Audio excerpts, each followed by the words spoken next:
It's not even about welcoming to anything. It's about the awakening. I'm the narrator. This is the essential character. You have been warned. And boy, were they. No, they were warned because this Saturday at Final Battle, it was not a final battle. It was a first strike as Control Your Narrative made its presence felt in the mainstream world. It slid into the bubble of the pro wrestling unity, community, world, what have you, because for so long we existed outside of it. Our niche brand, doing our thing, telling the greatest stories, creating the most compelling characters, reality-based, real stories, real people, real combat. Now we have brought it front center to you, the audience. Now you can't ignore it. You cannot deny it. It is a thing. It is existing, and it will continue to exist. And as we approach the new year, you don't know where else it shall exist. It could be there. It could be here. It could be anywhere. The narrative surrounds us. The narrative is inside all of us. The narrative is to be controlled. Infiltration, tactic number 1, was the awakening. And it was a great opportunity for all of us to come out there and really show the world what we have. Which is basically swinging a dick. Yeah, which is a titan. It's a dick. It's a dick I've been waiting to swing for a very long time. It's something I knew. I manifested this a while ago. I knew this instance, this idea, this concept, this compilation of individuals pursuing their freedom would create exactly what it did. Mm-hmm.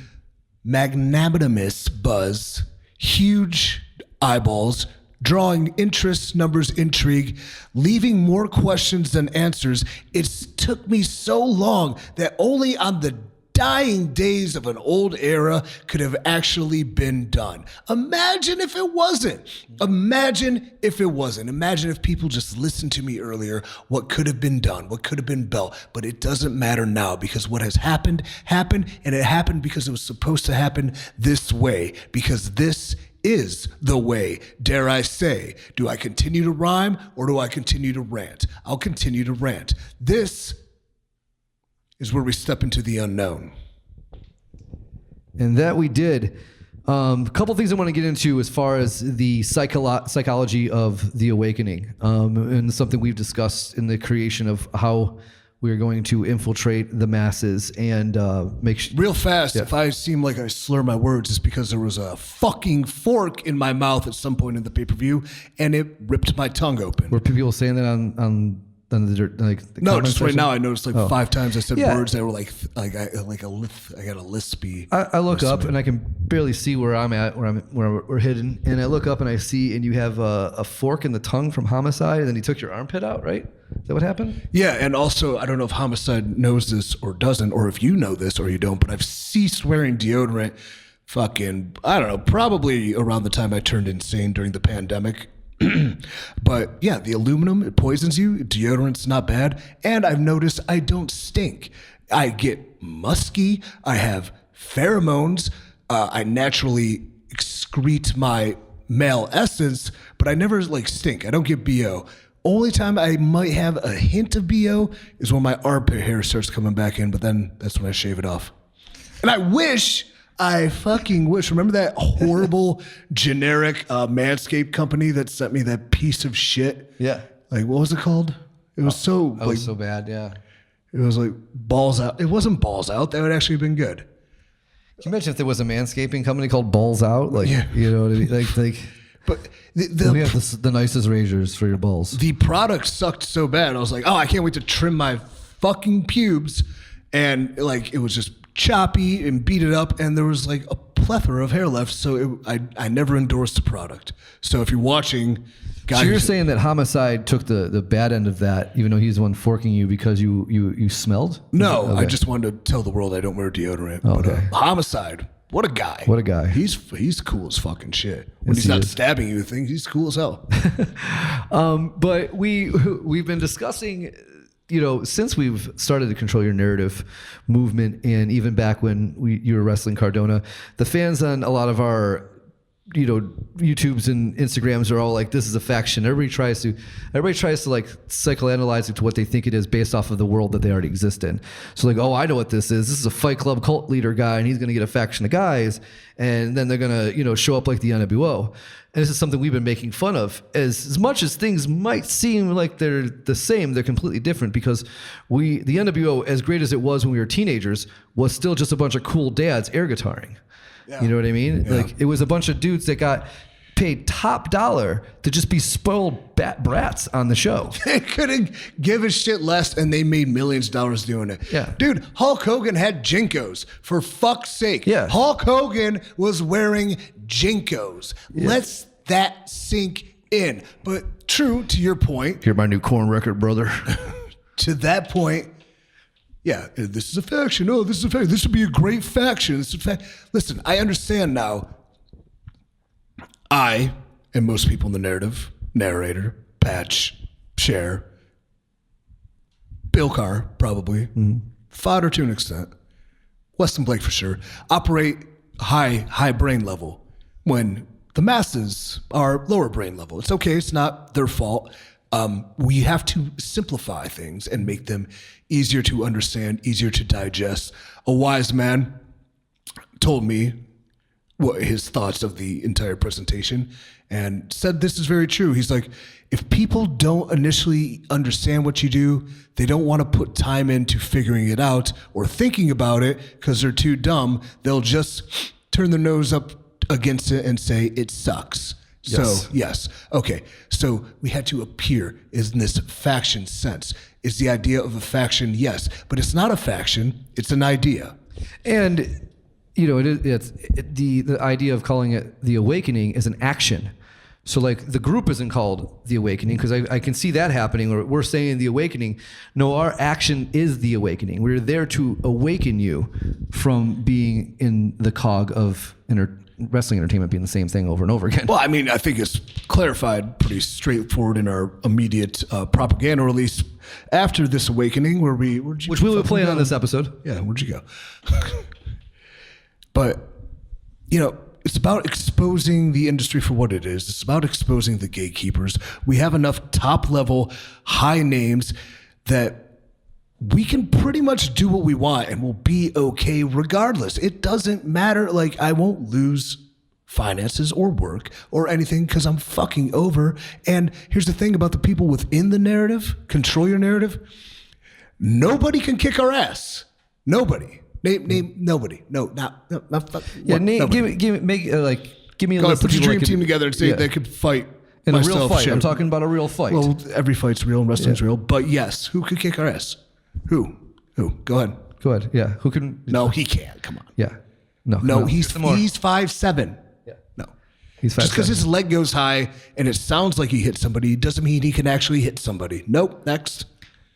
No. That person there too. No. I know who you're thinking because he's real tall, but he hits like a fucking bitch. No, he can't do that. Nope. So nobody can kick our ass. No, and to really talk about and really drive it in, why Weston Blake's fucking elbow, man. God. Yeah, like it. No, it's a travesty because between Ring of Honor's angles and the angle that I got in the combat, my combat footage of being I'm in the middle of a war, I witnessed Weston Blake do that first shot, but I think I was so scared and like it was so gruesome that my camera wasn't even there. I was actually like, oh shit. And a lot of the cameras, it was just so chaos. And producing cast, even on a Ring of Honor end, when you have to do that, we have stuff happening in 3 or 4 different spots and you can't cut to it. Like it's very, I'm learning a lot in the production sense of how to produce chaos. Hey, I know you're a little bent out of shape. You may have missed the visually stunning and super lethal elbow Weston Blake did. Mm-hmm. But I assure you this, there will be more. And we haven't really discussed it with him that much. We've joked about it, but that is we've been called the star killer. And he's going to knock your star off. He will kill your star. Yeah, he will kill your star. What, quote, star, end quote, can beat him for anything. For real. Look, none. Nope, not him. Nope. For sure not him. No.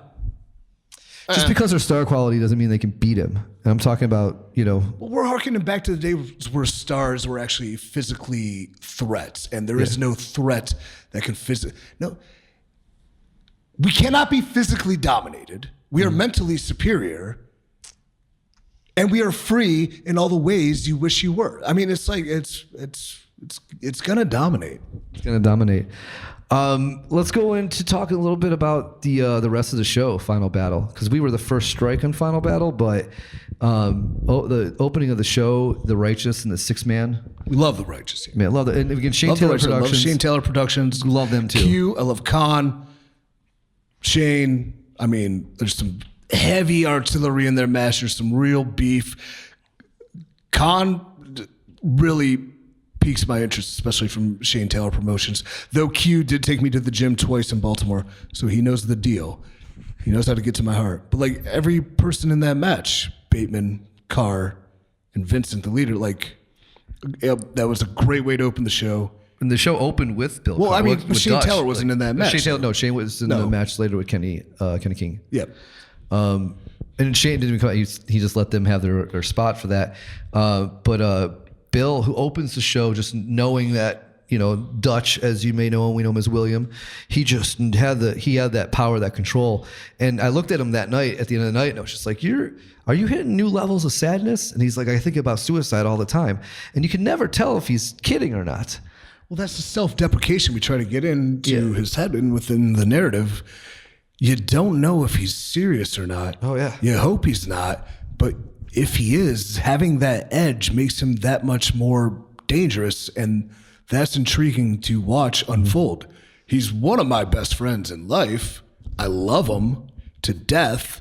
I don't want him to die, but he does have a death wish. He is super self-deprecating, but he's also so gifted with gab and with physical dominance, with ability, that he just needs the platform to show who he is. Oh, wait, we fucking made it. Oh, yeah. Look at that. Here it is. Us, yeah. And we're going to stay with him to the bitter end. He'll probably be here after us.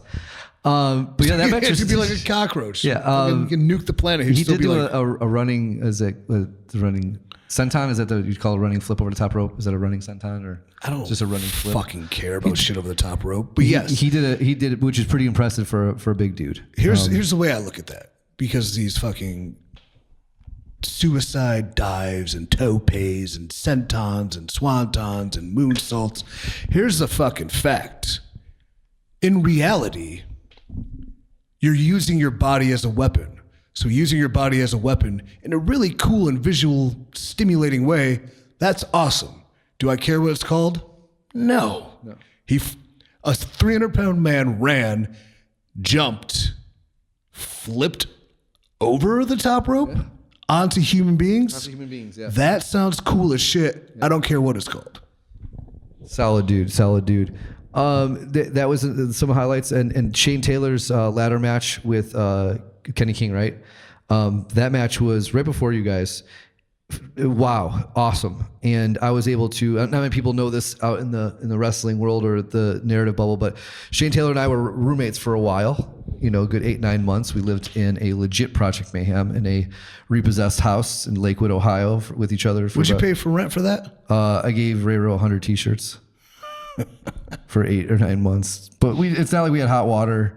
And the housing crisis was crazy back in 2008. So you had these houses everywhere that were just, people couldn't live in anymore, but it took the bank so long for them to come and pull everything out of it. So this is stories of being 25 and, trying to run an indie wrestling company. How often did you wake up and be like, oh, today's the day they're going to come and take everything out of here? It was twice it happened. Okay. Yeah.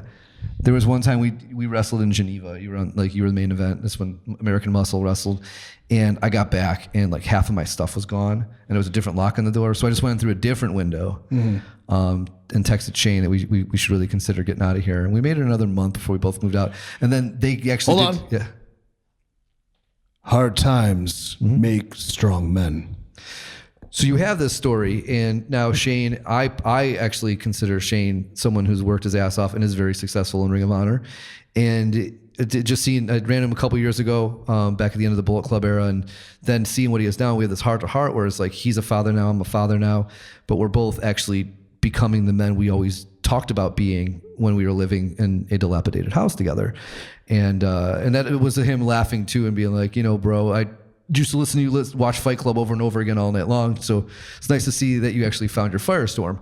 And just, I call him Gus. Shane's always been Gus to me. And it was just, I don't know. That was the one moment I had a few drinks, so I got emotional. I almost cried because Shane had me in the motion. He worked me up in the.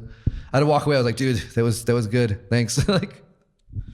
But a Shane Taylor Promotions narrative would be a wonderful standalone.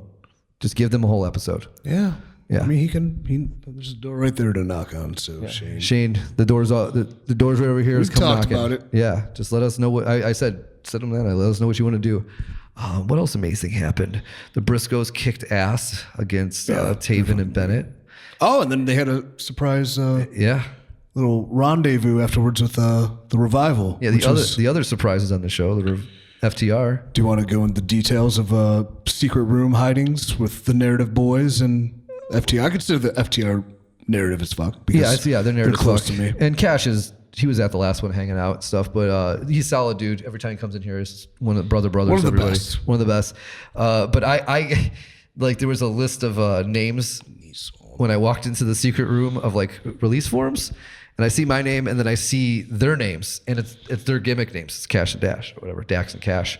I was like, fuck yeah, we're gonna be it's gonna be a fun hangout today. Just seeing their names, I'm just like, it's gonna be, and Weston Blake and Adam, and they were all in the PC together. So just hearing all those NXT stories and stuff, it was, I wouldn't trade in those couple hours for anything. Before that happened, I was busy running secret ops in the Ring of Honor locker room, making sure I could properly infiltrate the building with my ginormous man pal and my cohorts. So I knew something else was coming. I knew there was another, quote, surprise. I didn't know who, and I didn't want to know. But as I'm running around, I'm getting them situated in a secret room, going back and forth, pretending nothing's going on because this was top fucking secret. It was top secret. Other than Jimmy Seafood, everybody kept it quiet. Yeah, which we didn't go to. Top secret, and then through the door, hood up, mask on, getting the temperature check. I lock eyes with Cash. And I was like, you son of a bitch, it's you. And he nodded. And I knew from his eyes. His eyes. It was cool.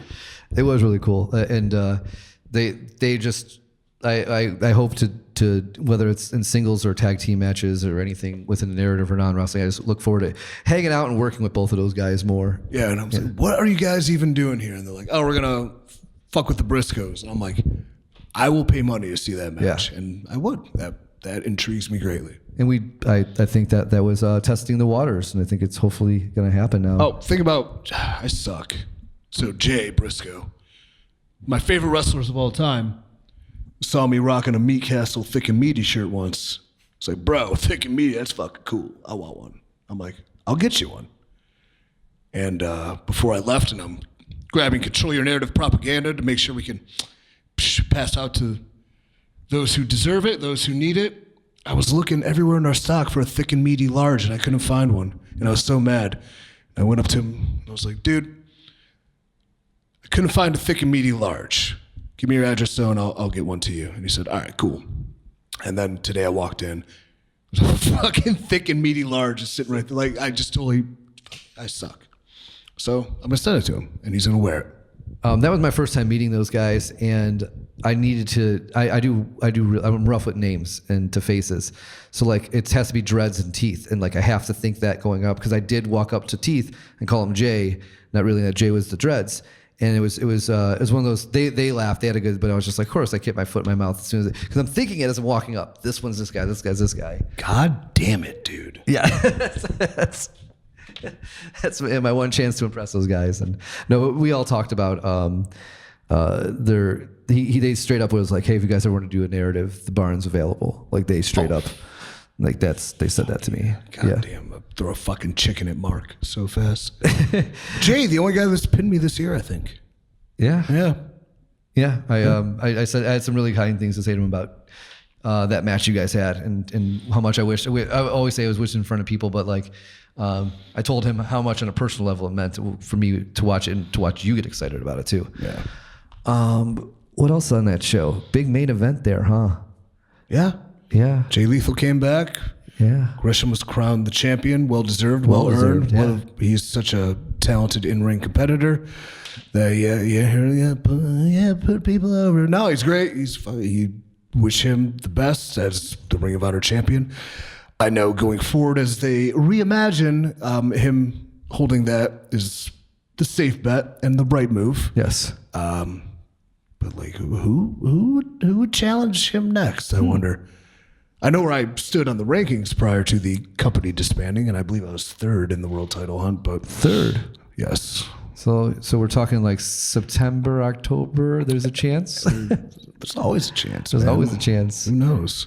I think you should challenge him for the title in a non-Ring of Honor show. I would challenge him for the title right here in the fucking shop. I'd love to see that. You guys are both so physically dominant. Yes. Visually. He's in the shorter end, but goddamn is he jacked. Yeah, he's real. Like he's built like a thumb. Yeah.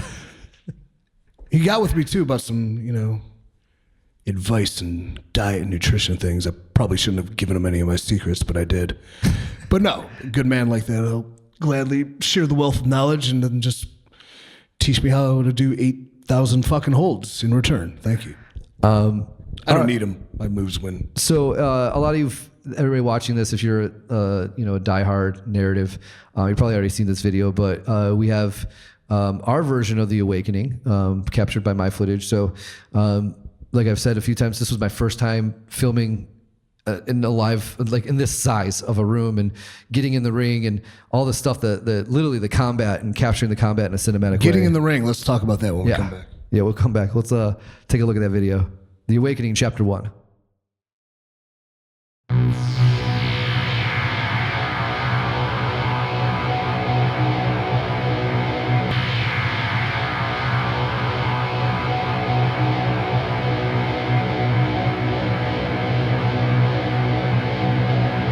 Free the Titan!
You have been warned. So I'm delivering this scathing diatribe on the industry. I am bringing the noise. I am saying everything I want to say. I don't even know what I'm saying because it's all coming from the heart. It's pouring out of me. It's emotion. It's pure. I say 3 words. Free the Titan. Out comes my boys. Out comes the Titan. Hell fucking breaks loose. Bodies everywhere. Chaos. People don't know what's going on. I'm soaking it in. I know what's happening behind me because I'm so fucking smart. And I've envisioned this and I've manifested it. And it's playing out in my head just as it's playing out in real life behind me. And as I turn, this fucking guy's just got a camera right in my face. I'm like, oh, you're coming in the ring. Cool. All right. I didn't expect that. Because it was so improv. It was so off the cuff. It was so shoot. Yeah. It was real. Shoot. It's real that there was no planning and there was no walkthrough. And like any great fucking military strike, you have a plan, but your plans never go according to plan. It's the person who planned best for the contingencies that wins. We had every contingency covered. We didn't know how it would go. We just knew it was going to happen. But yeah, fucking narrator right behind me in the thing with my camera in my face. I'm like, holy shit. And why that shocks me so much is like, he assumed get in the ring and capture it as close as possible, where I thought he would be on the outside, away from the danger, away from flying forearms and Dak Draper being dropped and Mecca getting his clock cleaned and poor Eli Isium getting powerbombed straight to hell. But no, he was in there. He's a brave little soldier. So, and there was no doubt in my mind, I'll put this on camera, that I was getting in the ring from day one. And it was just because I'm programmed that we film in the ring. And that was like, oh my God, how cool. I'm going to have the first ever for an invasion, as a wrestling fan would say, but like this big multi-man chaos combat, as you will. And I'm going to have a camera in the middle of it. So I'm actually giving an intimate lens that no wrestling fan can get. Like when we show up, we awaken, it is literally being inside the combat. And I thought I could do it. So it was one of those things too, is that you did do it. I did. And I did it. And it was like I did not have any negative feedback on anywhere, but definitely if you get opportunities like that, trying to make sure, like I should have, and in reality, I should have been to you and Adam and been like, hey, can we do a walkthrough with the camera, at least in the upstairs room? Like it wasn't even that. It was just, I wanted so much for all you guys to be organic in the moment that I couldn't. It always has to be as a so producer. Much better. I was a secondary to it. The cinema is second. Now, when we're inside the narrative, cinema capturing is the most important. That is our art.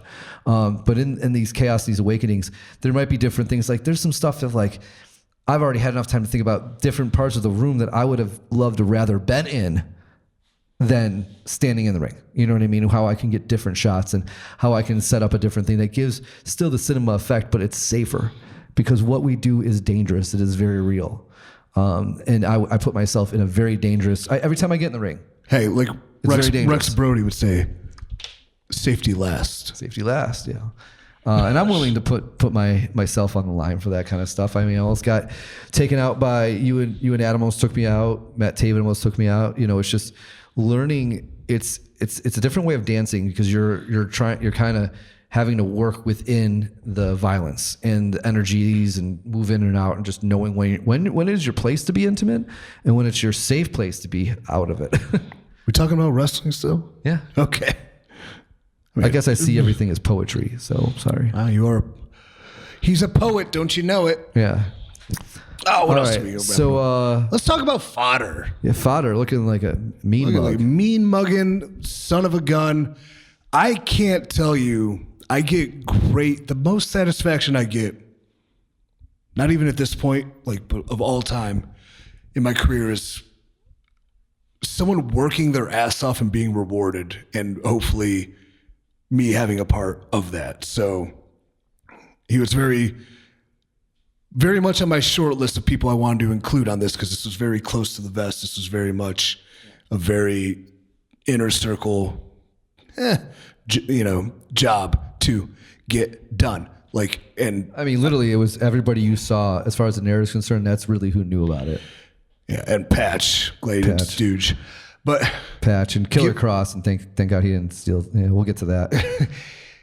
But having him be a part of that was very gratifying for me because here's this dude. I've talked about him a bunch, but if you're just watching it, who he's made outside of wrestling. He works his ass off. He's got great gigs, working with supplement companies. He's completely self-made. He did it all his own. He came from the wrong side of things and came out the other end. Like I said in the original narrative. He controlled his narrative. Yeah. Half like the fight between good and evil is on his body, his paint on his body and his tattoos. And he struggled in the past, and now he's clear-headed, clear-minded, and he loved wrestling. He just wanted to get into it, and he tried it. And how I hooked up with him, and I didn't even know he was into wrestling when I first started talking to him. Then he's like, hey man, I didn't want to fucking bug you, but I've started wrestling. Can you look at this? And I'm like, oh yeah, fucking, wow, I didn't know that. Cool. And then when we initially launched the narrative, I needed somebody that looks tough as shit, that is unknown, that when people watch the, as you would say, art piece in its finality, it just looks like somebody that belongs in a fight and not somebody that belongs in an independent wrestling match with a singlet and like fucking hand-me-down boots and down straight as their fucking theme song or whatever. Like I needed somebody that looked tough as shit and can fuck you up. And that's him. And then he's been with us ever since. But the work he does on the side for wrestling, he's tearing up North Carolina indie scenes. He's working every weekend. He's putting himself in position to work high-level names from like Morton to Lodi. He also does his own flyers too. Yeah, he does his own design. And he's doing so much more work than an entitled indie guy would do who can do, you know, quadrubrator moonsaults or flying sentons or enziguris, bullshit like that, but get rewarded for it because everyone's in a bubble and think just because they see a move take place, the action of the actual move isn't any good. It's just somebody doing something they saw on TV. Well, he's studying fucking Steve Austin 94 WCW as opposed to what's happening in 2020 GIFs and high spots. So like, he's so wired the right way, or the way I appreciate.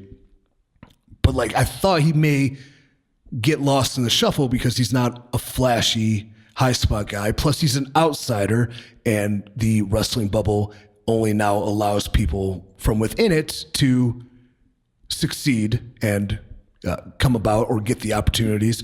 Oftentimes because they bitch and whine the most while he silently just does his fucking business. The bitching and whining is 100%. It's like when I look at a crowded room anymore, I can't just sit there and go, man, all these people trying to get over. Yeah, and all the people in there trying to get over. And like, you look at locker rooms, 80% of the people in that locker room belong in that arena on the other side, paying to get in. For the most part. I'm sorry, that's the fucking truth. Yep. But he doesn't. But he would be lost in the indie wrestling shuffle. So to have him, I don't know when, if he'll have an opportunity to be a part of a major pay-per-view or a TV taping or get that whole experience, to have him come along, to have him excel in his role of looking tough as shit and fucking just, he brought an unknown element to it. So I'm very proud, very happy for him. And it also, I mean, shit, it kind of brings me to my rant of the week. Ooh. Should I just get right into it? Get right into it, man. Well, okay, yeah, because you told me this, and this is what pisses me off, and this is why the gatekeepers need to be exposed. Like, the wrestling media reporting on this awakening, this invasion, this faction, this whatever the fuck we are. You told me you saw one post. Oh yeah, I was reading it, and they said, yeah, Weston Blake was with EC3, and then Adam Scherr debuted, and they had some other guy in there. Yeah. Some fucking other guy. A hooded figure's another one. He's a hooded figure. A hooded figure or some other guy. Like, you're telling me you don't have the fucking decency as a quote journalist or a quote reporter to spend 37 seconds researching who this guy is, because maybe this guy, this hooded figure, could be the very next thing, but you don't know. And you don't even try to find out. You don't even take the fucking time to try and find out, where did this guy come from? Oh, maybe I'll look at EC3's narrative stuff. Oh, his name's Fodder. Okay. Oh, well, let me find him on Instagram. Oh, he works in North Carolina. He had a match with Ricky Morton last week. Oh, he's fucking trained by Lodi. Oh, nothing about this man who sacrifices his body, his soul, his emotions, his pride, his time, his effort to get into this industry, to put it on the line. Yes, it's for him, but also to entertain you. And you can't give him the fucking decency, the time of day to even try to find out his name. Fuck. Like, you're copy and paste clickbait bullshit. You're not real journalists, and you're barely real people if you can't take 1 ounce of pride in your job to at least seek answers you don't know the questions to. That's fucking journalism. Finding out things and reporting them, not speculation and opinion as fact, or not somebody's fake information that trickles down to you where you just read it because you pay for it and regurgitate it in poorly done, what's the word? Plagiarism style. Try. I'm just asking you to try. Okay. Sean Ross Sapp, I watched his review of the show, and what was, we love Fightful and Sean Ross here, but he didn't know about Adam coming out. And when it got to who Fodder was, he apologized, 4 or 5 times. He kept on going, I really should know who this guy is. I recognize him. I should know his name. And he couldn't put the name to the face. I respect that fine. Hey, that's fine. And that's a live review. It's not like a written thing. Not a written thing, yeah. And I mean, it's the same thing if everybody using this opportunity to say Braun Strowman showed up at Ring of Honor. No, the Titan Adam Scherr showed up at Ring of Honor. Yeah, Sean, you're on Adam's shit list because you said Braun Strowman is here. Yep. So no, my name's Adam. His name's Adam. I almost had the interview for you, but Sean Ross. We that guy real quick. Mm-hmm. You called him Braun Strowman. Yep. It's not Braun Strowman. It's Adam Scherr. They called him a monster of the commentators call him they almost said monster of men, but I think they said monster among monsters, and they never used the word monster again. They said they didn't know either. They didn't know. Yeah, they didn't know. I actually kind of vetted them, and I'm Ian and Caprice. Ian, what a play-by-play guy. What a fucking stud. Does his homework. You have notes for him. He goes all out trying to portray your story to the viewing audience. He's amazing. Caprice, hell of a hand, hell of a guy, hell of a body on the kid. He's actually old too. So he's in super good shape, but also does the exact same, works hard on both aspects. Love them both. So happy to have worked with him. I kind of vetted him prior and I go, so you know what's going on with this 8-man? He's like, yeah, the 8-man's going to happen, and then we're going to the tag match after. I'm like, you know what's going on between it? They're like, what do you mean? I'm like, yeah, the 8-man ends, and then we go to tag match. That's it, right? He's like, yeah, what are you talking about? And I'm like, nothing. That was amazing because I was sitting in the production gorilla, and they didn't really know either. They just kept on going, get the mic to EC3. Here we go. But my one worry is them going, is that Braun? Don't say that. No, but that's how good Ian is too. He didn't even know what was going on, and he called everyone by their names. Which is smart, yes. Yeah. I think he said Wesley Blake, but he's West End now. Well, I mean, you say tomato, I say. So we have some unpaid advertisements. Nobody says tomato. No. You say tomato, I say tomato. Who says tomato? In all my years as a server, no one's like, can I get no tomatoes? Yeah. Can I have the tomato soup? Ew. Are your fried green tomatoes fried? Yeah. Speaking of food, unpaid advertisement. Yeah. First off, question for Patch in the back. I asked, do you want strip steak? Do you want ribeye? Or do you want Wagyu? What'd you say? Well, you're getting all three, kid, because I went out of my way to procure some of Florida's finest meat from Florida Cattle Ranchers. That's right. Florida Cattle Ranchers got a nice ice cold ribeye here. But one day I made the boys some steak. And do you want to get there you go. At Florida Cattle Ranchers. Shop small, shop local, support your local small business, support local farmers. Farmers are tough as shit too, by the way. Yeah, badass. Right, you got it. But was making the boys are working hard here at the print shop. You know, the sweatshop we like to call it, Project whatever, Mayhem.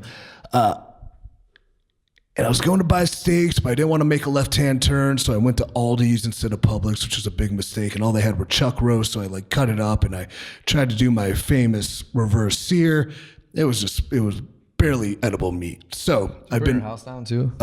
Yeah. Yeah. I do that, even if I do it the right way, though. Cast iron skillet gets smoky, baby.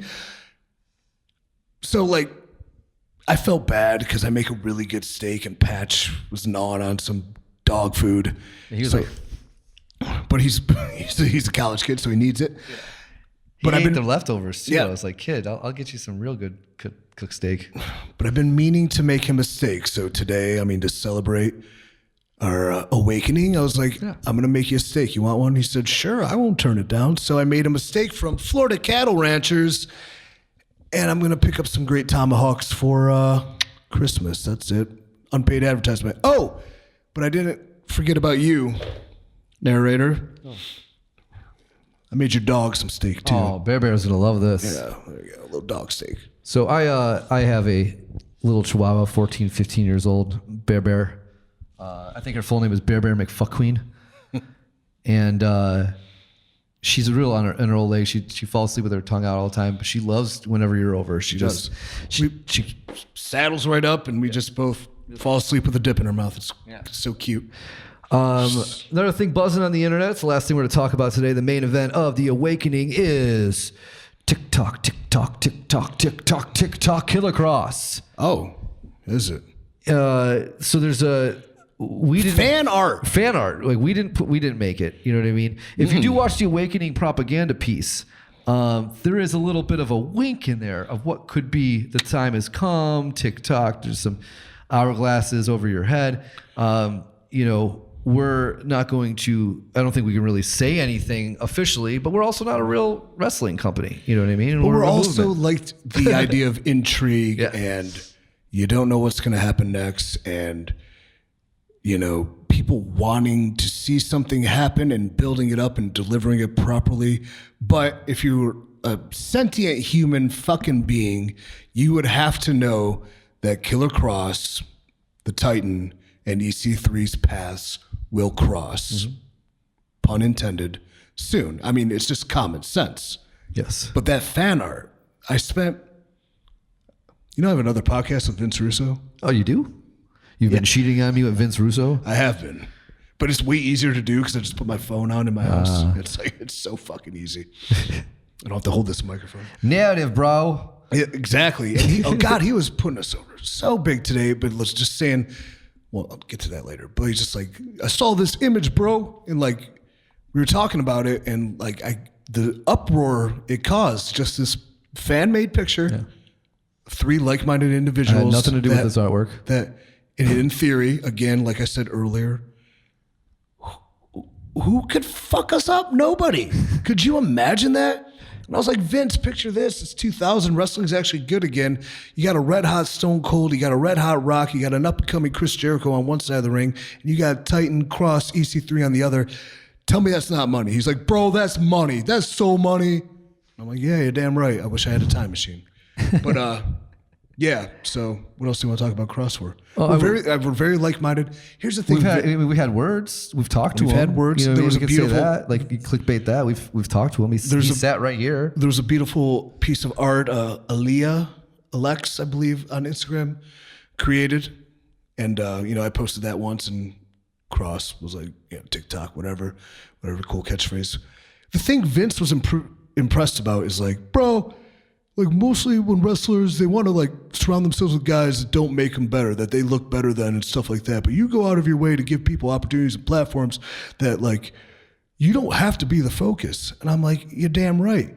Mm-hmm. And like Adam and I will always have different traits and attributes, but Cross and I are very similar. And even in the words we had, when he left the conversation, I go to this guy, I'm like, fuck, I'm going to have to step my game up if I'm going to fucking be on the playing field with him. So that's good. I like the challenge. I like to challenge myself with the absolute best in any sort of way, shape, or form. So yeah, we've talked, I guess you can say. Yeah, so there's your clickbait.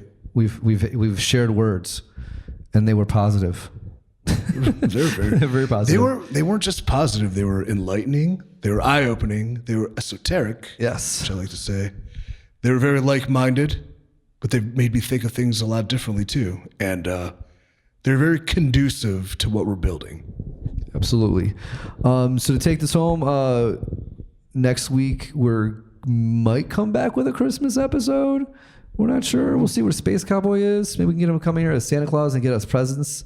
I think that'd be kind of cool. Get presents from Speaking Space Cowboy Santa Claus. It'll probably be the merchandise that we create that we never pitch. So check out our new website, Yes. controlyournarrative.co. Yes. There's no M. Nope. No. I'm sick of M's. There's Done with no M's. Controlyournarrative.co. Grab the brand new hot spanking. This is the brand. This is Austin 316. This is the NWO shirt of the future. Control Your Narrative. Black, white font, easy. Speaks to you in ways that's not just within wrestling. If the conversation started, you were there out in public. People Everybody. Yeah. I was in the airport. How many compliments I get on this shirt? I don't know, enough where people actually have the balls to look me in the eyes and say something. This nice young lady goes, "Wow, I like your shirt." And I'm like, I'm getting in the plane off of our awakening, and I go, "Oh, I wish you saw what I did with it last night, and I wish I had one for you." But I didn't try to sell her one. I'm like, And if you're someone who likes, and you are an NWO fan and you live in that constant nostalgia, we have the CYN shirt. Because we're not a 3-letter brand, but I will definitely put some letters in a shirt for you to be your most NWOist. we're a 3-letter idea. We're a 3-letter idea. And, I went through a lot because I'm such a Nine Inch Nails fan. So this was actually more of a Nine Inch Nails throwback than it was NWO. But I couldn't live with myself putting the N backwards like Nine Inch Nails would do, because then we'd have to explain to every wrestling fan. Everybody would walk up and be like, the N's backwards. They would. Yeah. It's not worth it. It's not worth my artistic direction. No. We overthink. This is fine. This is fine. Perfect. We got to dumb it down. Our good friend, formerly known as Drake Maverick, James Curtin Spud, say to us about us as filmmakers that was really, really on point? He said we're M. Night Shyamalan when we need to be Spielberg. Yeah, The Awakening but gives us that opportunity. James, Yeah. I don't know if you know this, but West Side Story that just came out by Spielberg, tanked, bombed, sucked. No one wants to see it, probably because we're sick of fucking remakes. We're sick of this. I've seen it. It's good. It was good then. I don't make me something new. Make Minority Report 2. That would be fucking cool. Minority Report 2 would be great. And there's enough source material from Philip K. Dick that's a possibility. Totally, man. Yeah, I'm really into that. All right, maybe we'll see you next week. If not, we'll see you next year. Yeah, whatever.